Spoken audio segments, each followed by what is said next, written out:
3, 2, 1। अध्यक्ष महोदय, क्या यह ताज्जुब की बात नहीं है कि अगर यह संसद चाहे तो किसी भी राज्य की सीमा को बदल सकती है। यह संसद चाहे तो किसी राज्य की सीमा को कम कर सकती है, बढ़ा सकती है। यह संसद चाहे तो किसी राज्य का नाम बदल सकती है। इसके लिए संसद को राज्य की विधानसभा की राय लेना जरूरी है, लेकिन राय मानना जरूरी नहीं है।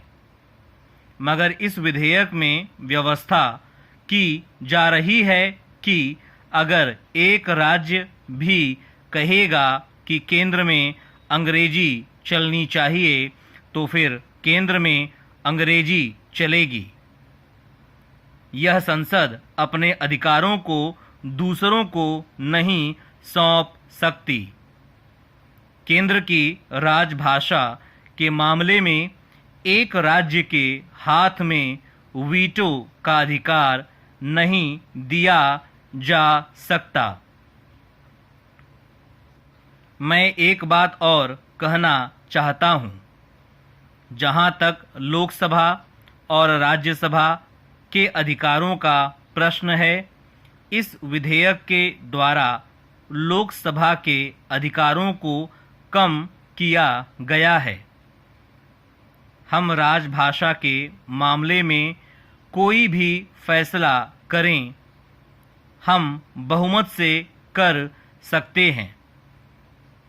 वह फैसला राज्यसभा में जाएगा पुष्टि के लिए, और राज्यसभा अगर चाहे तो उसे स्वीकार कर सकती है, अस्वीकार कर सकती है। उसके बाद संविधान में व्यवस्था की गई है कि दोनों सदनों की मिली जुली बैठक होगी, जिसमें सिंपल मेजॉरिटी से निर्णय किया जाएगा।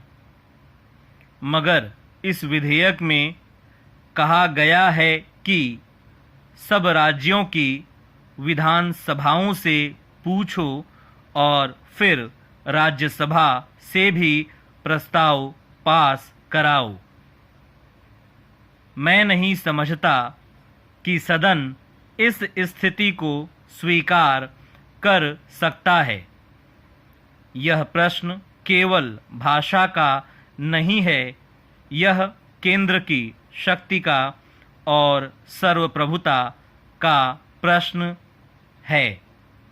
मैं चाहता हूं कि केंद्रीय सरकार इस स्थिति के बारे में विचार करे। हमारे मद्रास के मित्र चाहे कुछ भी कहें, लेकिन मुझे यह कहने में बिल्कुल संकोच नहीं है कि मैसूर, आंध्र और केरल में हिंदी का विरोध नहीं है।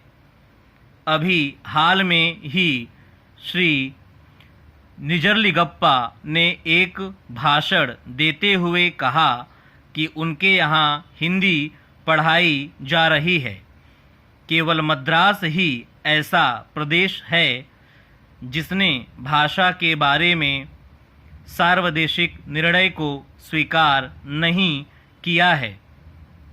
हमारे तमिलनाडु के मित्र कहते हैं कि वे हिंदी का प्रचार स्वेच्छा से करेंगे। मैं उनकी बात से सहमत हूँ।